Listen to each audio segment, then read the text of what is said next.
All right, we're buzzing, and it is live. Benji, Kenny Ken, Pro Beez, Pep Talk UK. Right, after the fight, AJ versus Pulev. AJ in scintillating form last night. And I suppose what's on the lips of everyone today is AJ versus Fury.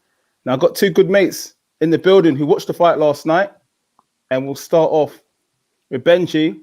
What did you make of AJ's performance last night? Back with Pro Beez, Pep Talk UK. There is no place I would rather be on a Sunday talking about boxing. Make sure you smash up them likes, subscribe to Pep Talk UK. This is the best place for boxing chat, boxing interviews, boxing information. As you can see, Mr. Beez, I am absolutely buzzing. I had a fantastic night last night. It was my brother's birthday. I had him and my wife and his wife was come over watching AJ fight, and as a spectacle, it was fantastic. Hairs on the back of my arms went up as soon as AJ's music hit the speakers, transitioning from the White Stripe into that iconic Burning Heart song from Rocky IV when Rocky lands in Russia to fight Drago and get his training camp on. I was pumped. I was excited. And then Anthony Joshua, what a perfect display. Everything I'd want to see from him. Beautiful jab. Spencer Fearon on this channel last week was talking about the importance of the jab in heavyweight boxing and how we've missed it a little bit. AJ working that lovely fluid jab, going upstairs and downstairs. The jab to the body is going to frustrate an opponent. It's going to suck the energy out of them. And then, of course, the big shots follow. Beautiful, big, meaty combinations from AJ, getting a stoppage. For me personally, I don't know what more people want from Anthony Joshua. When you pay £25 for a pay-per-view, in a way, you don't want it to last 1 or 2 rounds or 3 rounds. You want a bit of value for money. And I thought that AJ gave us that. We got the big shots, we got the knockout, but we got a decent length of time. We got 9 rounds for our enjoyment and our pleasure. As you can see, I'm absolutely hyped. I'm going to shut up now because otherwise I'm just going to ramble on forever. Thanks for having me back, bro. Good to see Kenny as well. Kenny, I know even though you watch the Arsenal week in, week out, and you're more of a football fan, what did you make of Anthony Joshua's performance last night? I thought if the fight went exactly as I thought it would go, I referenced Pulev's fight against Vladimir Klitschko that he had to AJ had to have him on the long range, do not engage with him, do it at his own pace, control the pace of the fight, make sure he wins the jab battle because Pulev's got a fantastic jab. That's what won him the fight against Fury. Also, it was a good weapon against Derek Chisora, but against AJ, AJ got the jab, and most importantly as well, AJ showed variety because like normally when you watch AJ's fights, it's always jab, right hand, then maybe like a leading left. AJ's not, but leading left. He's not really a precision left hooker like Klitschko was. Because I thought that AJ was going to do what Klitschko did in their fight in 2014 when he fought Pulev. The signature punt was the left hook from a long way out, where Pulev kept on walking onto it, and that's what took Pulev out of the fight. But I think what AJ did as well is that there was variety. He was moving well. He was making sure that there was no range for the right hand. That when Pulev fought the right hand, it was a glancing blow rather than a proper connection. And most importantly as well is that he threw in a few uppercuts. Because last time I saw AJ put some really decent uppercuts in was when he fought Dillian White. When in 2015 it was an uppercut that took White out. So I was happy that that he did throw a bit of uppercuts. And when he did catch him with an uppercut, rather than do what a lot of fighters do when they hit him with uppercuts, they tend to go for the left hook. He managed to say, right, I've got him vulnerable, but let me just go whack, whack, whack and keep hitting with that uppercut. And that's what, took Pulev off his feet. The third round, I think when he turned his back, I thought, what are you doing? I thought, is he going to stop the fight? Was he playing possum? And then the referee gives him a standing count, and then he against the uppercut again. And then at the beginning of the fourth round, I was very angry with the referee because I was thinking to the referee that, hang on here, you just given Pulev some breathing space because I thought maybe AJ was going to go on top of him. with the referee, getting a timeout, that gave Pulev enough time to sort of clear his head and fight again. But I did say on Twitter, and I think I spoke to you as well, Pro Breeze, that I did think I'd go to 7 to 9, and that there'll be a couple of knockdowns in between, and then there'll be a stoppage. Albeit it was actually the AJ's favourite punch was a straight right hand that actually finished the fight. But AJ did what was on the tin. Most important thing for AJ as well. Pulev did AJ a favour. He actually did him a favour because his antics in the weigh-in yesterday by saying, "Come on, let's have it. I'm better than you. I'm going to beat you." It kind of got this sort of fire out of AJ because normally AJ is he sometimes he's beginning to sound a bit like Lex Lewis did in the sort of 90s. Talking about the sweet science of sport and talking in like a philosopher. I was expecting him to say is when you see the trawler, when you go to the sea and see the trawler, you'll find sardines. And AJ was speaking a lot of that about that. Philosophical, especially since he lost to Ruiz. But was saying, "Where's this fire?" And then when he got the fire, AJ was wagging his finger about. He's calling him I think there's ladies watching, but he called him the P word as well. I thought the P word. He called him a meow meow, basically. Yeah, meow. And I was thinking, thank God for that. And I was really happy about that. And if it brought the fire, maybe one thing I do worry about AJ going into any fights, because we don't know what his next fight is going to be, is that sometimes you can have too many people giving you too many instructions. Like you got McCracken, then you got Hernandez, and you got the other guy against someone who we don't. It could be anyone, but against, say you're fighting Usyk or Tyson Fury, and they're very good boxers. They're very quick and they've got great movement, and they're all about the sweet science of the sport. You don't want too many people giving you too many instructions. Do this and do that. You want one message coming through. You know what I mean? I think it kind of confuses a fighter. And when a fighter gets confused, he fights an instinct and he makes mistakes. That's my biggest worry for Joshua moving forward. Good point. I thought AJ yesterday was good. I think a lot of the stuff that he's been told to improve on, by people that have criticized him, he's done it. Mobility, the technical side of things was sharpened up. And I think he looked good overall. He looked really, really good. I do think, as a lot of people are saying, when he fights Fury, the game plan will be different. Definitely. Because Fury is a lot taller. He's got a longer reach. So obviously jabbing and trying to control the fight with a jab is not necessarily going to work like that because Fury is so tall. So one thing with that, what I want to just interject here is if you're going to jab with Fury, and you've got to jab. If you're boxing, you've got to jab. That is, that's what boxing is. If you've got no jab, you're not a boxer. But I'll get my words out in a minute. Sorry, fellas. That's but right, if you're going to jab with Fury, jab to the body. And the thing is, maybe they're already slightly thinking about a Fury fight and they're saying, look, when you go in against Fury, because Fury's got very good head movement and he's very mobile, you don't want to be jabbing to the head there. Jab to the body, because the body's going to be a lot more static. It's a lot bigger target. And also you're going to want to bank some body shots with a guy like Fury because you don't want him that mobile. So let's go into this Pulev fight and let's see if you can jab Pulev to the body and let's get that to become a bit of a habit. And we can nurture and culture that so that when you get in with Fury, you've got a nice, fast, powerful jab down to the body. And that is going to be a key weapon in that fight.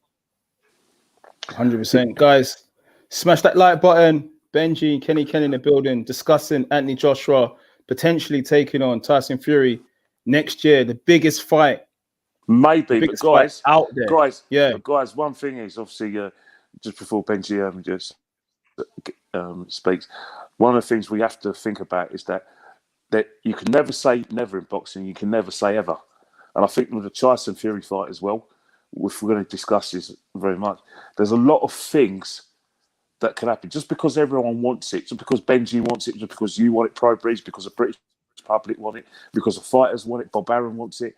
There's loads of negotiations need to take place. And the thing about it is that there's contractual situations as well, which we're going to discuss. It may never happen, this fight.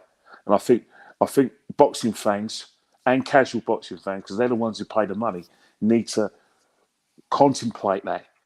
And the biggest obstacle we're going to come to, I'm going to tell you the biggest obstacle when we come to it. There's obstacles, but there's a major obstacle there, and you'll be surprised who it is. Usyk.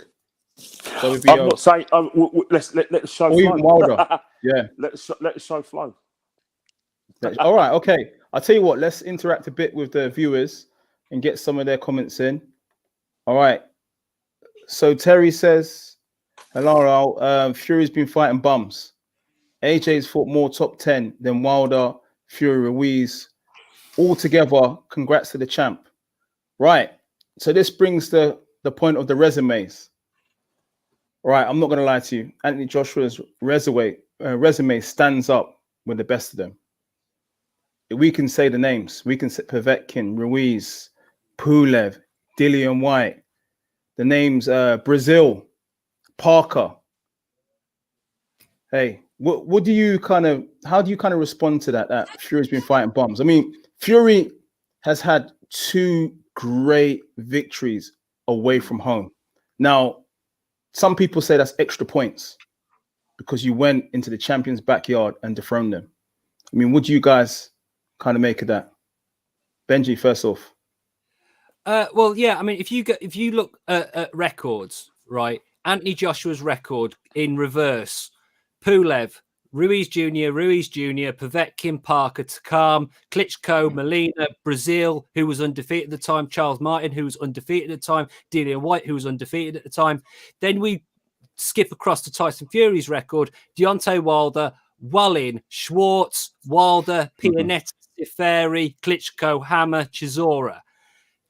I know which one I prefer on that. I'll let other people make up their own mind. Do I want to call any of Tyson Fury's opposition bums? Not particularly. I personally, for me, I don't like necessarily referring to people who get in the ring and put their health and whatever on the line for our tournament. I don't really want to call anyone a bum. It's just I'd rather talk about levels because boxing, as we know, is about levels. When we go out to Tyson Fury, who is WBC world champion, a lot of people see him as number one in the division. And even before beating Wilder for WBC title, people had him, top 5 in the division, whatever. Otto Wellin, Tom Schwartz, Francesco Pianetta, Sefa Severi, Christian Hammer. Are these top 10 top level heavyweight boxers? Again, people can make up their own mind on that. If we go over to Anthony Joshua, who is, again, seen as top of the tree, top 5, Andy Ruiz Jr., a lot of people rated him highly and have done throughout his whole career. Povetkin, he's just coming off a knockout win over Dillian White. He was top 10 in the division. As we go down Joshua's resume, there isn't as many question marks about whether his opponents belonged in the ring with him or not, if that makes sense. So I don't want to call any boxer a bum. It's about levels and things. And personally, I think that Tyson Fury, outside of Wilder, Klitschko, and Chisora, I think a lot of his opponents were not on the same level or weren't at a level that you would expect someone in the top 5 of the heavyweight division to be boxing. That's my opinion. Kenny, my question to you off the back of that. Some people aren't satisfied with Joshua's win last night. I guess you can't please everybody, but surely you have to kind of give him some kind of props and say, look, his resume does stand up as the best out there of the heavyweights. Well, the thing is, the thing about it is, it's very easy to compare their records. The thing about Joshua is that people actually want to fight him.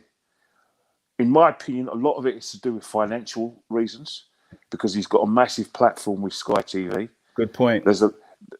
Another thing is that Eddie Hearn is surpassed himself and surpassed his father as a promoter. Most importantly as well is the ticket sales involving Anthony Joshua. Because Anthony Joshua is a pay-per-view fighter, it's highly likely that you're gonna get a lot of the buys if he lets you negotiate and have a piece of the pie, and also it's highly likely you're going to get a stadium fight. Anthony Joshua is a very attractive fighter. Dillian Whyte wanted to fight Anthony Joshua because he felt that he's a street man, and that if it was a fist fight between two males, he can beat up Anthony Joshua and can have him. Plus, he beat him in one of those halls where they were both swinging. So he thought, right, I had his number. All the other, Klitschko as well, wanted his belts back as well. And I think, if you compare that to Tyson Fury, not a lot of people want to fight Tyson Fury because he's a maths exam that no one wants. You know what I mean? I wouldn't want to fight Tyson Fury. Plus, he doesn't bring much to the table. Remember when Tyson Fury was fighting, he was under Hennessy Promotions. No disrespect against Hennessy, but he isn't a big hitter in terms of a promoter. Also, the reason why Tyson Fury was fighting these lesser-known fighters, remember he was out of the sport through, failing the drug test and depression and mental health issues. So his opponent, he's got to feel his way back in. But in terms of what Tyson Fury done, he beat a fighter like Deontay Wilder, who was the hardest hitting heavyweight out there. He beat him. We thought he won the first fight, and in the second fight, he studied Wilder whilst he was fighting him. Not after the fight, whilst he was fighting him, and said, right, he had a photographic memory of what Wilder was like, went and fought him.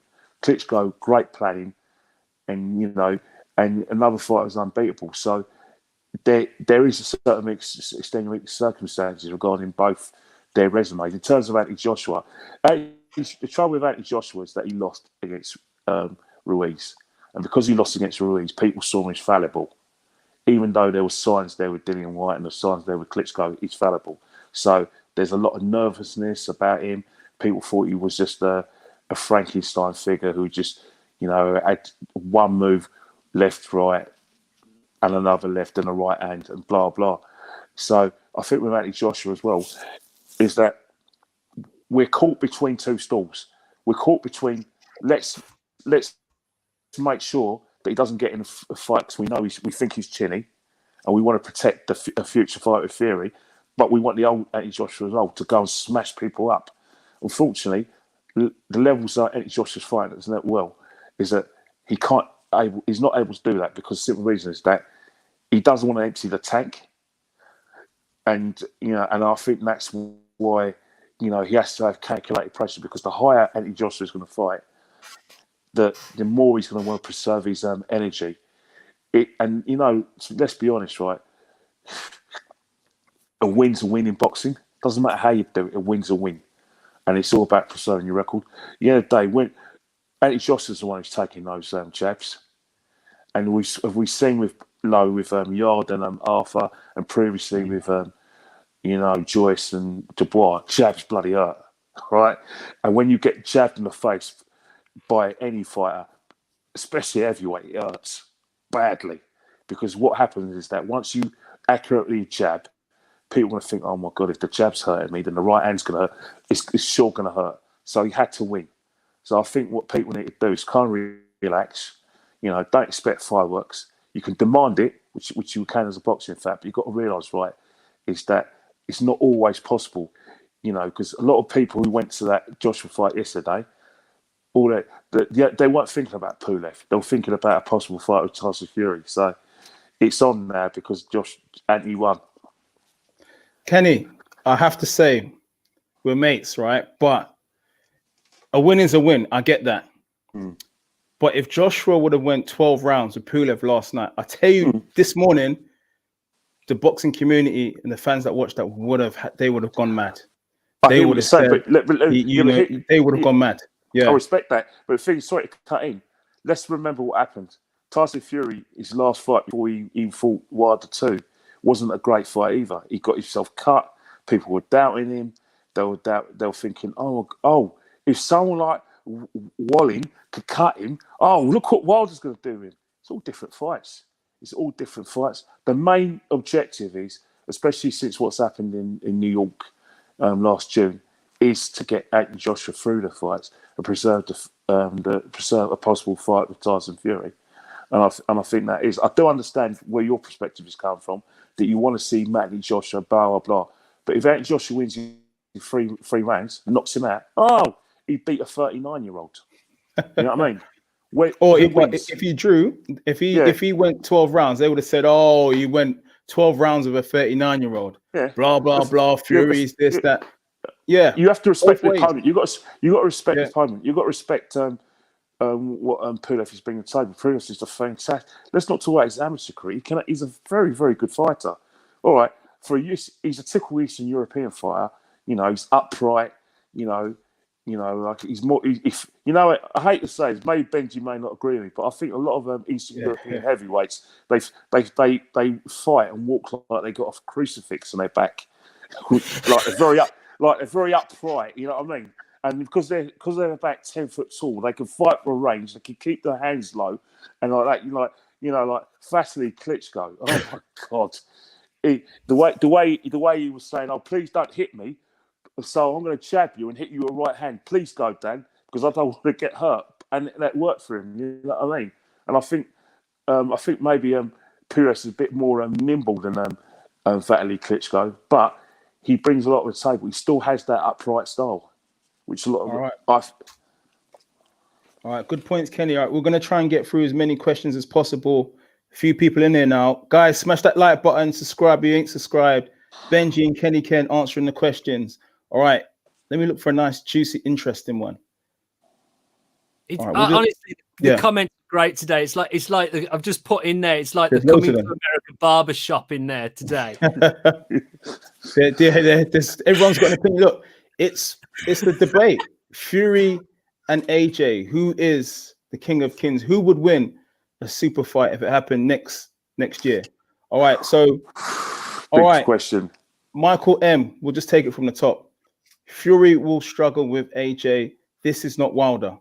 Okay, Benji, is there an argument to say that, look, AJ is a lot more technically profound than Deontay Wilder. He's fought the better caliber of fighters, is a different breed than Deontay Wilder, who's predominantly got a large dynamite right hand. Well, is it a credible comment that AJ has got a lot more about him? Absolutely. I mean, the issue that I've always had with Deontay Wilder, big right hand, and he relies on it, and he doesn't particularly set it up. And as soon as Fury came along, who knew how to read that shot, knew how to stay away from it, knew how to neutralize it, Kenny is 100% right when he says that Tyson Fury is as a maths exam. Tyson Fury is a Rubik's cube. He's going to take a. It's going to take a lot to work him out and to deal with. And Deontay Wilder is not that guy. And when you've got, it's not just the fact that Fury is a Rubik's cube and it is an enigma in himself. He's also a code breaker. And let's face it, breaking the Wilder code, it's not a difficult thing to do. It really isn't. I don't want to take anything away from Tyson Fury, but decoding Deontay Wilder is not a three-dimensional Rubik's cube of a puzzle. Fury in that instance had the right idea. He had the right game plan. He had the right tactics, and especially by the second fight, Wilder was not even in the fight. There was no plan B. There was nothing. All he had was the lottery ticket at the right hand. I think personally that there is more to Anthony Joshua's game. He has got a huge amount of power in the right hand. The right uppercut is very good. We know he can do damage with the left hook as well. But more importantly than all of that, he's not throwing that shot or any of those shots as singles. He's setting them up with a jab. And as we saw last night, that jab is now improved. So there are more tools in the AJ arsenal that he can set up his big shots. We now know that there is a chance that he can throw a jab down to the body that's going to frustrate Fury. I'm not saying that AJ is going to walk through Fury or knock him out or any of these things. It's possible. It could happen. But I think this is a much more difficult fight for both men. There are Tyson Fury fans out there who think that Fury is just going to have Joshua sussed out like that, and it's going to be a foregone conclusion. He's just going to jab away and outbox him, and AJ is not going to lay a glove on him. That could happen, but I would personally be surprised. This is heavyweight boxing. One punch, even a very well-timed jab can completely change the landscape of the fight.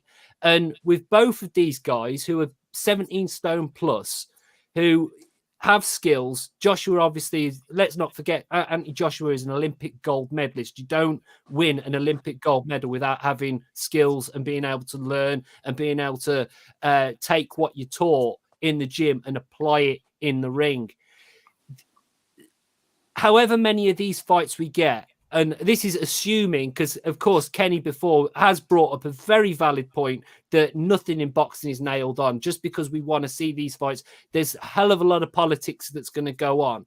But assuming that we get at least one of these fights, I find it very hard to believe that we aren't going to see a very intricate story played out from round one to however long it lasts. If these two get in a ring with their styles, with the power that they have and their skill sets, I expect to be taking on an emotional roller coaster of a boxing match. And that's what I really hope for. So, okay, say the super fight's made next year and Joshua's preparing for that fight. How do you prepare for someone like Tyson Fury? I mean, it would be really hard to get sparring partners to emulate that style. Well, it is.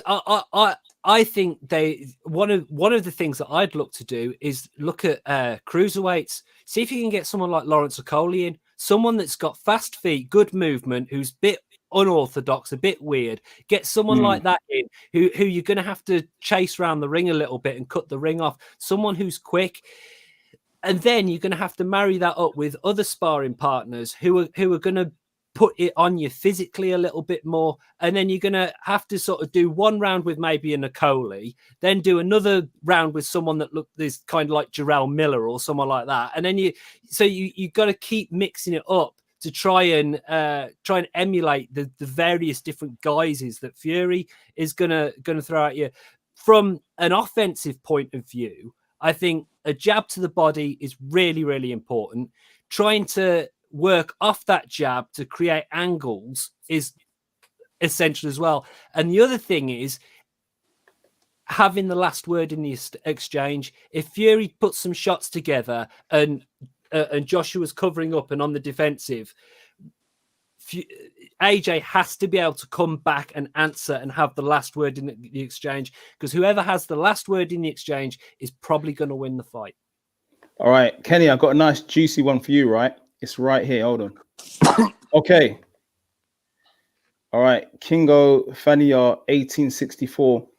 Both AJ and Fury are awful heavyweights. Awful division. Now, I know you've been watching boxing for a long time. How does it compare from when you started watching boxing to now? Well, when I was a kid watching the boxing, you had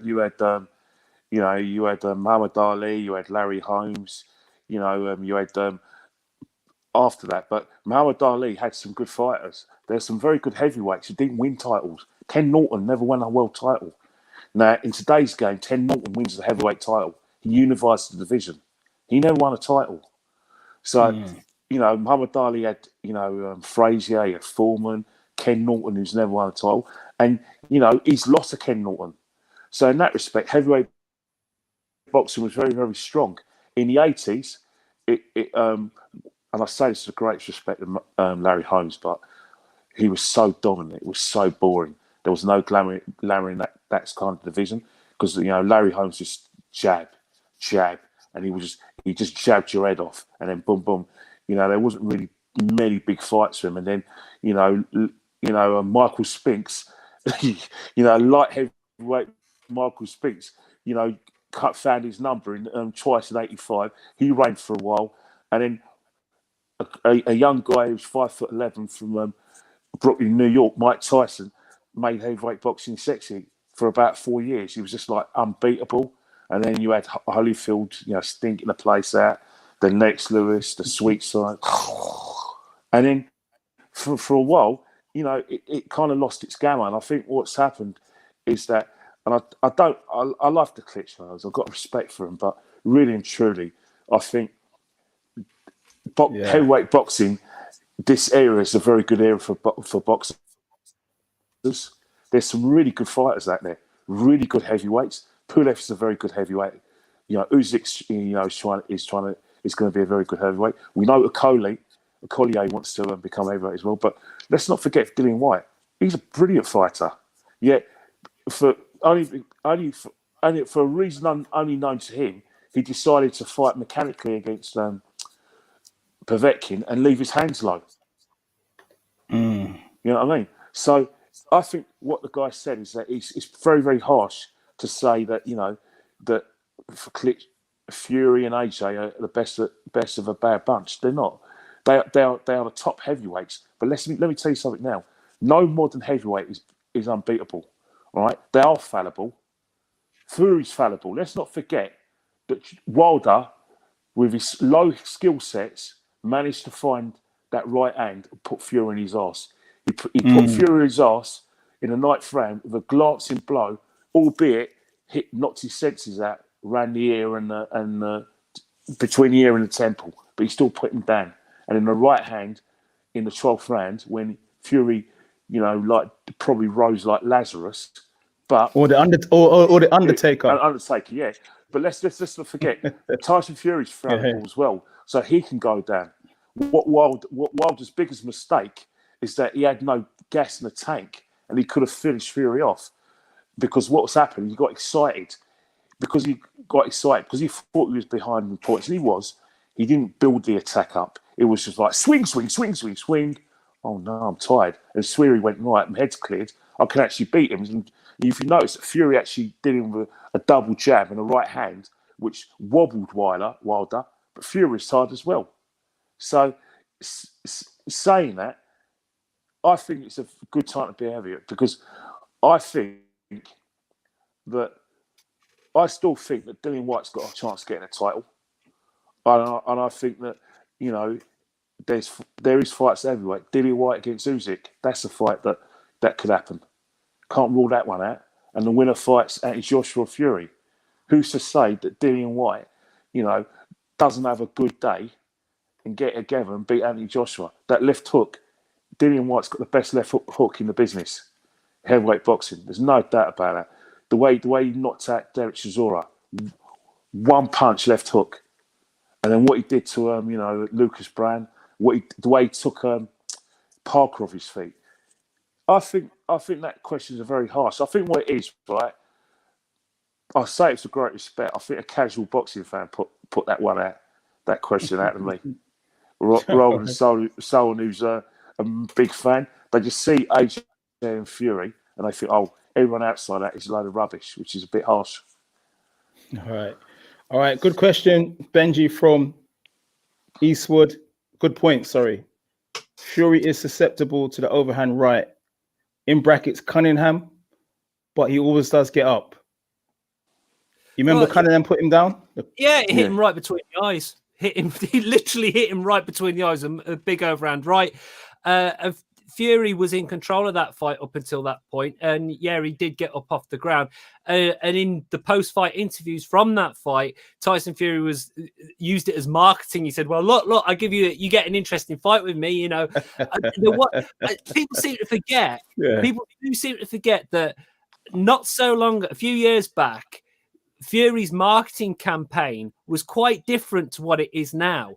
Fury's marketing campaign was, if you tune in and watch me fight, you might see me get knocked out. You might see the other person get knocked out. But either way, you're going to get entertainment. You pair that to what it is now, which is kind of, I took Klitschko to school. No one's beating me. I could beat Anthony Joshua in 3 rounds. And it's very different. It's very different. But the bottom line is, people can talk about chins all they want. If a 17, 18 stone professional boxer hits you on the chin, I don't care who you are at least going down. Now, Pulev, what we saw last night with Pulev was he got up in the third round off an insane barrage, and he got out of the round. The ref could have stopped it as soon as he turned his back, because in the rules of boxing, that fight can get finished. And I thought the referee was, well, I thought it was very nice to the pay-per-view paying audience that he let the fight go on. Give us a few extra rounds. Whether it was the safest thing to do for Pulev, I'm not too sure. But Pulev showed a whole lot of heart getting up there. But really, he wasn't right from third round onwards. Anthony Joshua let him... Anthony Joshua appreciated he had a wounded animal in front of him, and a wounded animal is very dangerous because they get desperate, they start swinging. And when you've got the prospect of a Tyson Fury fight next year for hundreds of millions of pounds, you're not going to take the risk. Why would you take the risk? Let the wounded animal get desperate, use up some of that energy, and then take him out at a more appropriate stage. But the bottom line is, again, 17, 18 stone professional boxer lands, the majority of the time, you are going to see quite a reaction from the opponent. Are either going to go completely jelly-legged, they're either going to go down, and depending on their fitness levels, where we are in the fight, they might get up. But then, even if you get up, hopefully you're going to get saved by the bell. I mean, if that knockdown, if Pulev been knocked down slightly earlier in the third round, it probably would be there. So there's a lot of variables going on. But again, I think too much is made of the chin thing, especially at heavyweight. I completely believe that Tyson Fury has the power to knock out Anthony Joshua. Tyson Fury's a big old fella. If he lands the backhand square on Joshua's chin, there is going to be a reaction, and he could put the lights out. This is why, people say, oh, such and such is boxing scared, or such and such don't want to get hit. Well, that's kind of sensible in a way, because one punch could end it. So I've gone a bit off track. You've lost me. I've gone on a tangent a little bit. But the bottom line, I think what I'm trying to say is just backing up what Kenny was saying. No heavyweight is infallible here. They are all capable of being put down and knocked out and what have you. And that's what makes this division so interesting. And the fact that we've got so many different characters now, because we've gone through a bit of a dark age over the last decade or so with the Klitschko's, where it was the Klitschko's and then not really. Again, we talk about those levels. We had the Klitschko's, there was a big gap, and then a whole load of other fighters that were just not on the same level, really.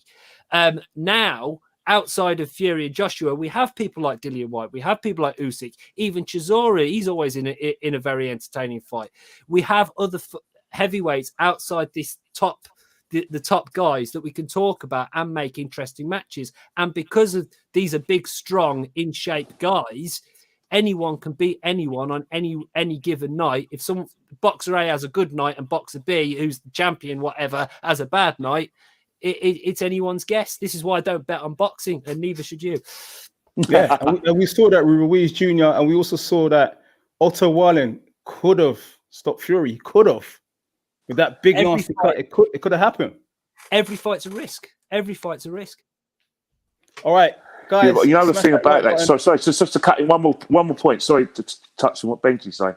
I think the thing about it, right, is that the reason why I forgot Ruiz as well. Let's not forget, European fighters are very straight up and down. Ruiz is the only heavyweight I know who throws combinations, and I think, and that's what's done Anthony Joshua as well. The uppercuts, then the right hands, and then in one kind of combo, he's gone for the overhand right in the temple, and that shook him up. And it wasn't just the overhand right; it was the overhand left hook as well. So again, I apologise to Ruiz fans. I left him out as well because he is someone who's more than capable of winning his titles back.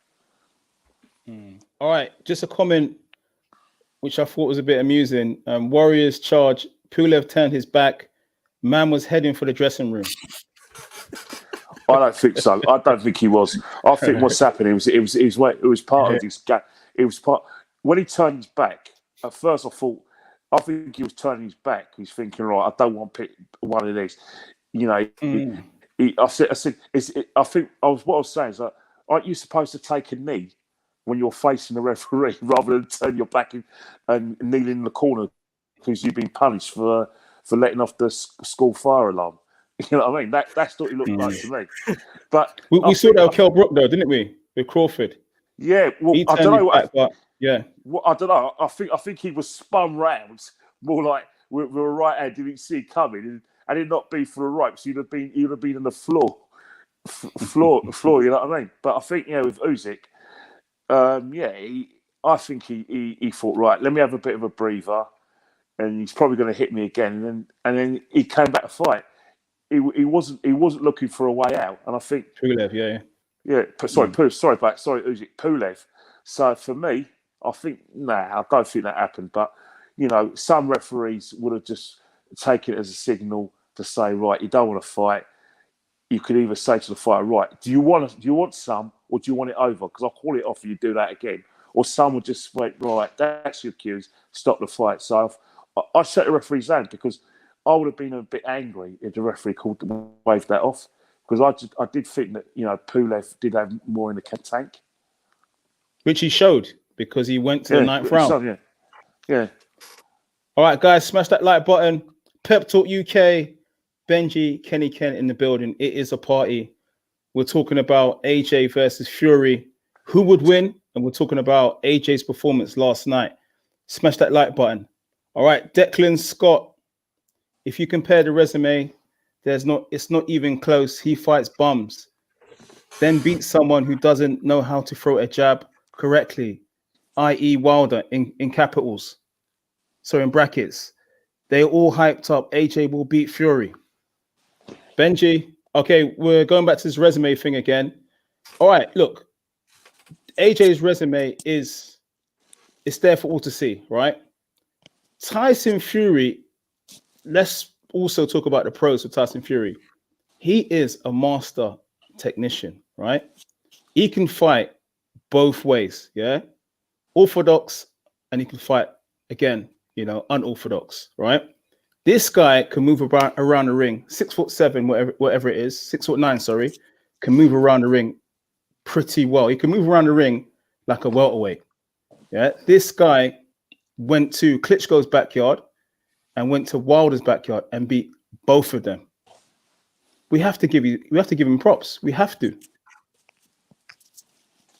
Yeah, absolutely. You've got to give Tyson Fury credit.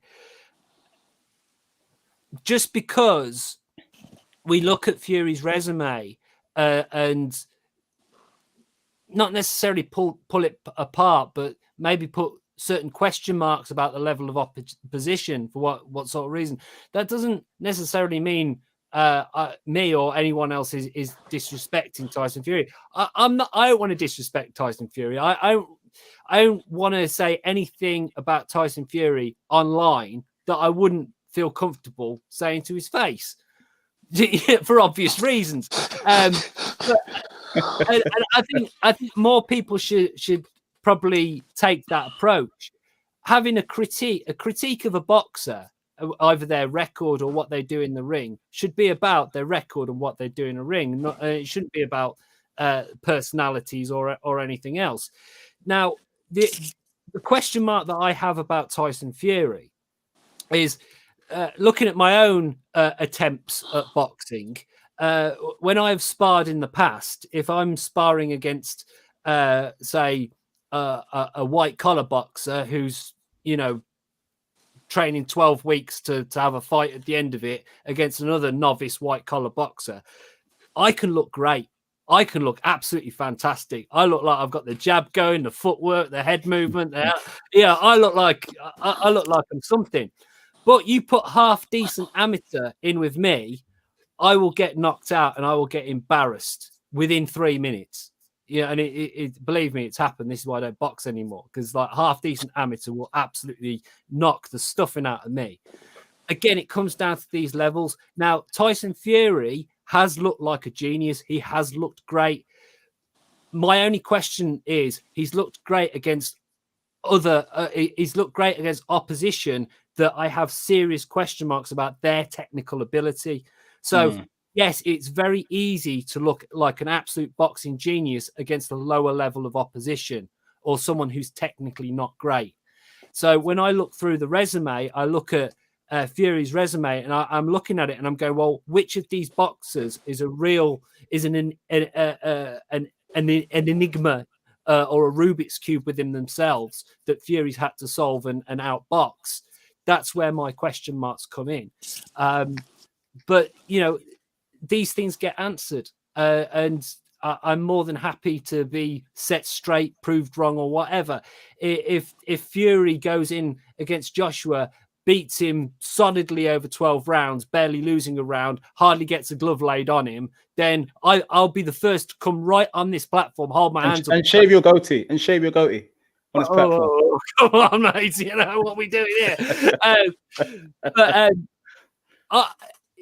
The proof is in the pudding. If Tyson Fury does not lose a round against Anthony Joshua, hardly gets a glove laid on him, toys with him, plays with him, does all these things that Tyson Fury fans tell me that he's going to do, I will hold my hands up and I will say Tyson Fury is the greatest heavyweight of this generation, and stick him up there on the all-time list. But I think we've had this discussion before. To be a great and to go down in history as a great, you have to beat greats. You have to beat greats. And again, someone sounds like Bert Sugar there. Bert Sugar used to always say that. Bert Sugar, you steal a line from Bert Sugar. Well, if you're going to steal a line from anyone, But again, this is why this fight, Fury AJ, this is why it's so delicious, because we find out just how good both these men are. Who's hyped, who's not, who's legit, who's for real. There can be no question marks next year if these guys have at least one or two fights. And what do they say about records? Records are for breaking. Broken. That's what they say. That's what some people say.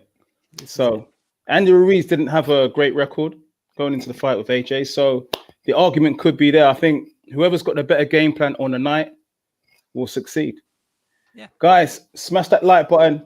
We're going to try and get your questions in for Benji and Kenny Ken. Okay, so, all right, Jam Down 187.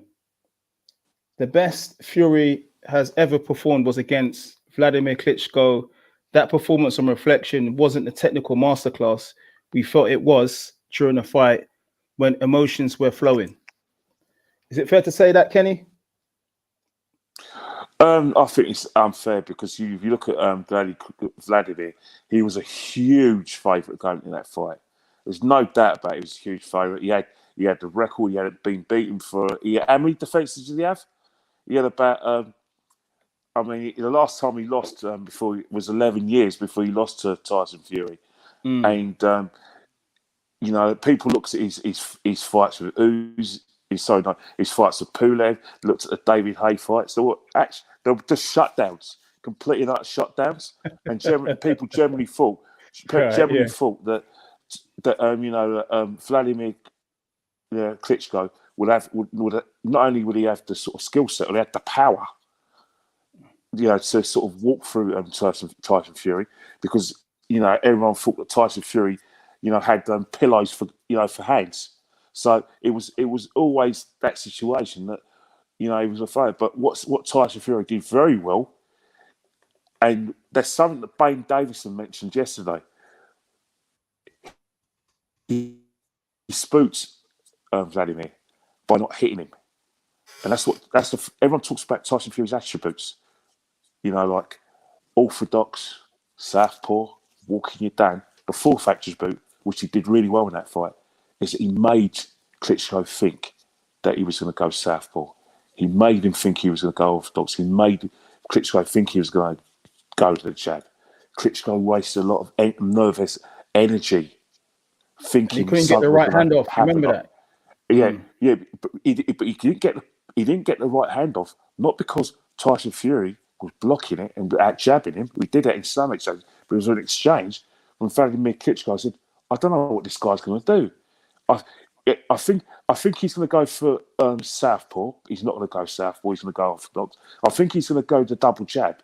So mentally, there was a round where Klitschko's thinking, what am I going to do? So he's trying things, nothing's happened, and he's thinking, what the hell's going on? And I felt for it, and Tyson Fury is very good at doing that to his opponents, making them think something's going to happen that it's not. You know what I mean? And I think that's one of the things that AJ's got to worry about as well, because we've seen the orthodox, we've seen the southpaw. We know that Tyson Fury likes the double jab in the right hand, then comes in and out. And we know that Tyson Fury likes to walk down people, and he likes the overhand right around the thing. So one of the things AJ's got to do is make sure Tyson Fury does not get in his head, because he doesn't want to waste mental and nervous energy when Tyson Fury hits him without hitting him. You know what I mean? You know, like Bruce, remember Enter the Dragon? The art of fighting without fighting. Well, in the Klitschko fight, there was a round where Tyson Fury done him, and that's where Tyson Fury wins a lot of his fights, and this is where he can win the fight with AJ. So that's where McCracken and all these guys have got to work on that, where they don't fall for any of his antics. He's on the front foot. He's, as Ben says, double jab, but not just a jab, one jab to the body, double jab to the body. You know what I mean? Double jab, two pain, quick, and then he moves back, then the right hand. Kenny, you mentioned an excellent point. The mental point going to this fight, this big super fight, because we saw Pulev get a little bit under Anthony Joshua's skin before the fight. Tyson Fury would do that 100 times over. So you're right. He'll do it. But he'll do it during the fight, though. He won't do. He won't. And during the fight also. During the fight, that's where he's going to be doing it. Where he's thinking, you know what? I'm not actually going to do much, but I'm going to make him think it's coming. And that's where you don't want Tyson Fury to build up a massive lead, especially in those first few rounds. That's where you want to put it on Tyson Fury. Don't let him off the hook, but do it in a way where you're not wasting your energy. Because Tyson Fury will win this fight in his head. And he won't break sweat physically, but mentally you will break sweat, because you and then what will happen, it'll be like a 12-rounder, and he wins by unanimous decision, and he'll be like, how do I say it, 118, 110, 116, 112, and 117, 111. You know what I mean? All because of that. Good point. Very good point, Kenny. That leads me to you, Benji. Is it fair to say if the two fought, Joshua would have to knock out Fury or stop him, because Fury's IQ and the mental side of things would take over 12 rounds? Well, just touching on what Kenny's just saying, in my opinion, the worst position a boxer can be in is when they're afraid to throw. Now, again, if anyone who's boxed, if you're in the ring and you throw out a jab and your opponent then reads that jab, slips it, blocks it, and then hits you with a very hard counter shot, you are then reluctant to throw that jab, because you're thinking in your head, if I put that jab out there, I'm going to get one really nasty shot back. So you enter into this phase where you don't want to throw. And if Fury gets into Joshua's head and gets him into that position where he doesn't want to throw, that's massive problems. So AJ cannot afford to wait on Fury to initiate the attacks. He's got to go, and when he goes, he's got to really go with not singles, with bunches of punches. And like I said before, he's got to have the last word in the exchange. Now, if it goes the distance, I think the vast majority of people would say a 12-round fight, if it from bell to bell, you fancy Fury. You would fancy Fury to win it in points. If someone said, "Oh, the fight's ended in a knockout, a flat, clean knockout," a lot of people would probably go, "Oh, AJ's won it," because he's known for starching people out. If it was to say, the towel had come in or the doctors stopped it for an eye swelling or whatever, perhaps you'd then lean to Fury because of an accumulation of shots over the course of the fight. But the major unfortunate thing that we have to kind of take into account and acknowledge a little bit is scorecard fuckery. I'm sorry to swear on your channel, Mr. Beez, but over the last couple of weeks, a couple of months, I'm sorry, but the amount of scorecard fuckery that we have seen is not being good. I mean, even down to the Lyndon Arthur Anthony Yard fight the other week, the scorecards, one in particular I didn't quite agree with, whereas the other two had it relatively close. So the worst thing that could possibly happen, in my opinion, is a fight between Fury and AJ goes 12 rounds, and then the guy who obviously has won the fight doesn't get their hand raised. We don't need that in our sport, and that's what worries me slightly. If someone's just called me a Tyson Fury hater in the comments, which is fine. And they said take down the AJ posters. That's what they said. Well, that's fine. But Beez, I'm telling you now. Yeah, right? yeah. Again, hold me to this. If Tyson Fury beats Anthony Joshua over 12 rounds, and it is really obvious that he's beaten Anthony Joshua over 12 rounds, but AJ gets his hand raised in scorecard fuckery, I will be back on this channel saying, Beez, Fury won that fight. Joshua didn't win that fight. I have my own. I want to have integrity. I want to bring integrity to your channel and your platform. So this is the only thing that worries me with a 12-round fight. That is ultimately going to be one of the biggest fights, if not the biggest fight, in the last 20 years or longer. The only worry that I have is if it goes to scorecards, that the guy, the guy who wins the fight doesn't get their hand raised, and that's what worries me slightly. All right, guys, just to kind of close the show, Kenny, I'm going to ask you, if the two mega fighters fought next year, who would win for you and why? Just to kind of close the show. Then I'll ask Benji afterwards. Can you ask the question again?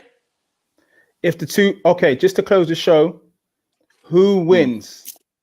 AJ versus Fury, in your opinion, to kind of close out? In my opinion, I think that if I was to put my money on it, I'll put my money on Tyson Fury because of the skill set and because of the fact that I think he's got facets to his game. However, Benji's got a very strong point in that they're not AJ. They're not a live fighter who's also got a good skill set, who's got a great amateur career. Remember, Klitschko had one as well.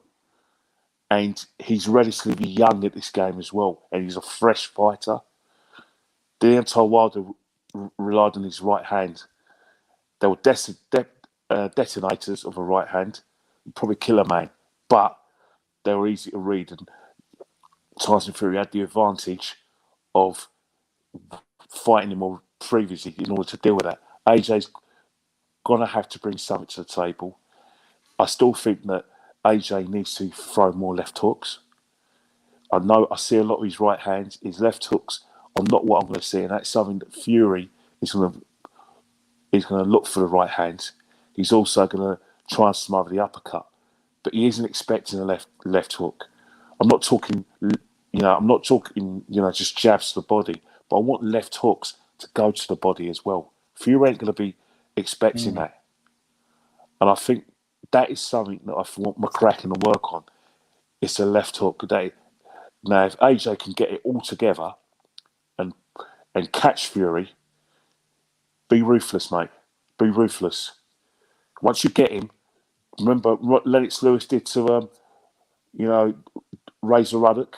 When he got him hurt, got him out of there because he knows Razor Ruddock has got a detonator of left jab come left hook. You have to sit on him. You owe Fury nothing. Get him out of there. And that's one of our biggest fears, is that AJ will let Fury get into his head even when he does hurt him. Because Fury, I expect there to be knockdowns in this fight.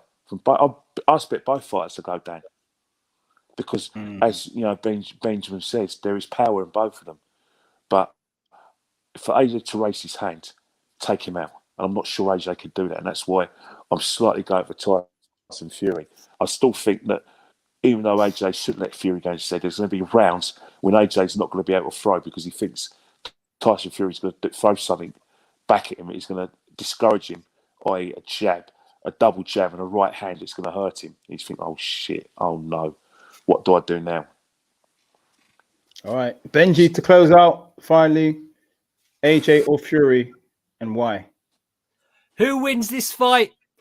Who wins this fight? The British boxing public wins this if this fight goes ahead. The Eddie Hearn wins. That's what I say. Brad Corey wins if this fight goes ahead. We all win if this fight happens. In all seriousness, Kenny's just given a great analysis, and I find it very hard to disagree with the things that he said. It's a close fight. It depends on the game plan that both fighters bring and how they implement that game plan. Kenny's slightly leaning towards Tyson Fury, and he made great points towards that, just in the interest of balance and my own feelings. And of course, I don't want to upset my wife. So I'm going to say I'm slightly leaning towards AJ to win this fight, just because we're dealing with two big heavyweights here. I do believe that Anthony Joshua will land on Tyson Fury at some point in the fight. And I do believe that Anthony Joshua has got the tools to close the show. It's a close fight, no matter which way you cut it. So, yeah, I want to see Anthony Joshua bring a jab that's full of variety, a very busy lead hand, including the left hook. I want to see him jab to the body. I want to see him go body, head, body, just like George Gross was talking about in an interview that I saw the other week. If he can get Tyson Fury a little bit confused by, say, taking a jab to the body into the head and vice versa, and then dumping that big right hand over the top, I think AJ has got a real chance of maybe getting a stoppage win on this. But whatever happens, I think if there's one fight, I think there'll be at least two fights. Whether it's for all the baubles, for all the titles, there's a whole load of politics and things going to go on with that. But ultimately, for everyone involved, there's so much money regarding this fight. There's so much money to be made for so many people. And I think that's a strong reason for why the fight, I think, probably will happen. But maybe this is a discussion for another day. But yeah, I'm going to slightly lean towards AJ because I think he can hurt Fury, and I think he can finish off that. There you go. All right, guys. Thanks for joining. Before we get out, smash that like button and subscribe. More importantly, I'd like to thank Kenny Ken, Benji. Right, Sunday roast time. Thanks, guys. Kenny, it's been a pleasure. It's been an absolute pleasure. Benji. One more thing, ladies and gentlemen who's watching. Remember, if it doesn't happen in 2021, Fury ain't sticking around in 2022. Just leaving you with that. All right, guys. Thanks for joining. We'll do it again. Smash that like button. Thank you. Cheers.